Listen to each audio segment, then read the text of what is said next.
Hi everybody, it's Alex. Okay, take two. Hi everybody, it's Alex. Today we're gonna review the Wilson Blade V900.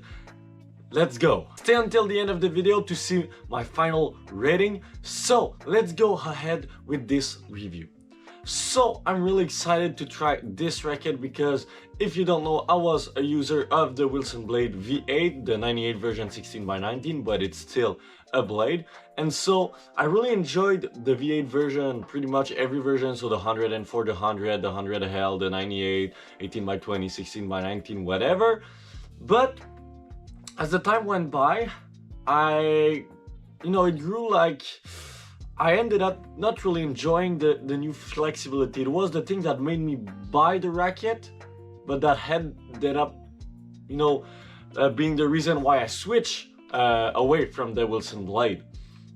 And so let's see if this new version is gonna be an improvement.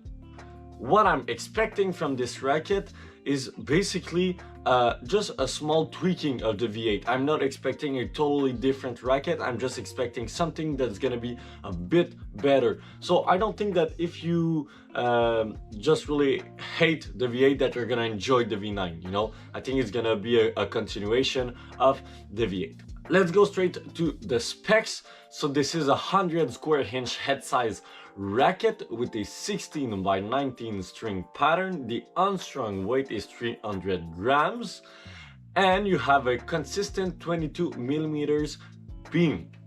Obviously this racket is all about control. Just before we go on the court, let's talk about the cosmetic.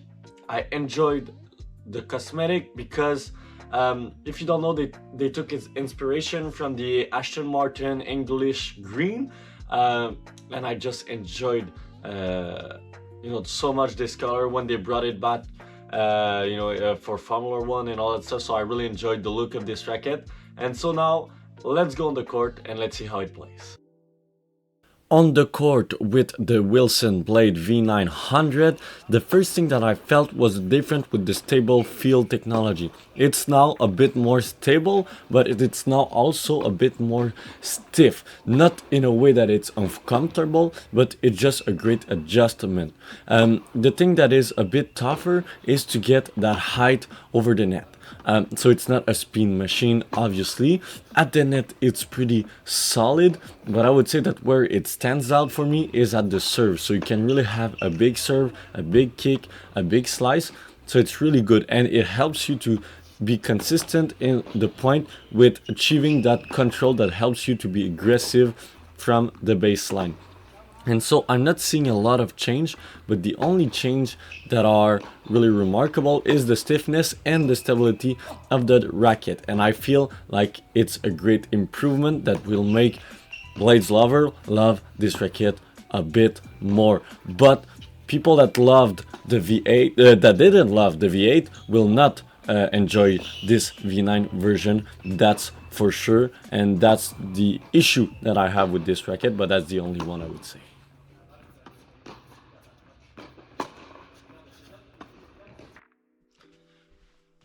Okay, so I'm gonna be honest with you, I really enjoyed this new version of the Wilson Blade. But one thing that I don't like, and if you've been following a lot of my videos, or even if you're subscribed and if you're not, consider to, I don't like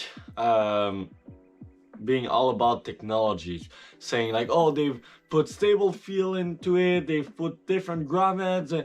I don't really care about those things because all those things are marketing things. Okay, and so at the end of the day, I feel like the new Wilson Blade is a bit like this Blade V8, but with the customization that I've been putting on this racket to play with. So I've put lead tape at 3 and 9 to increase the stability, and so that's basically what they've done with this racket. So it feels a bit like this one. Now, talking about that, is it a bad racket because of that? No, it's a really good racket, but I just don't like the thing that stable feel. With this one you had the 45, whatever. So it's it's not about technology, you know, at the end of the day, it's how the racket feels. And so I'm gonna tell you, the racket feels really good, feel more stable. You don't have this kind of flexible racket. Yes, you still have, but it's more in a comfort way and not in a flexible, like, I don't know how to explain it. Like with this V8 version, I felt like it was so flexible that it was annoying. Now it's flexible but not annoying, so that's a lot better. I feel like you have a lot of control. You know, it's still a blade, you can feel like it's a blade, but there's one issue with this racket, and the issue is, I don't know, like, I don't have this with this 98, but it's a problem with the 100. I don't know why, but I feel like the launch angle is really low on this racket, and so when you're at the net, you're doing volley, it's great. For serve, it's incredible, but from the baseline, you really need to like brush it up if you want the ball to go at least over the net. So it's something that you should take into consideration. So if you're hitting more linear, it may be more difficult to get the ball on the other side of the net. But that may be just me as a player with my forehand and all that stuff. So now let's go with the rating. So it's still a pretty good racket. So I would give this racket a rating of 8.7 out of 10. If you all like this video, don't forget to like, to comment, and to subscribe, and see you next time. Bye bye.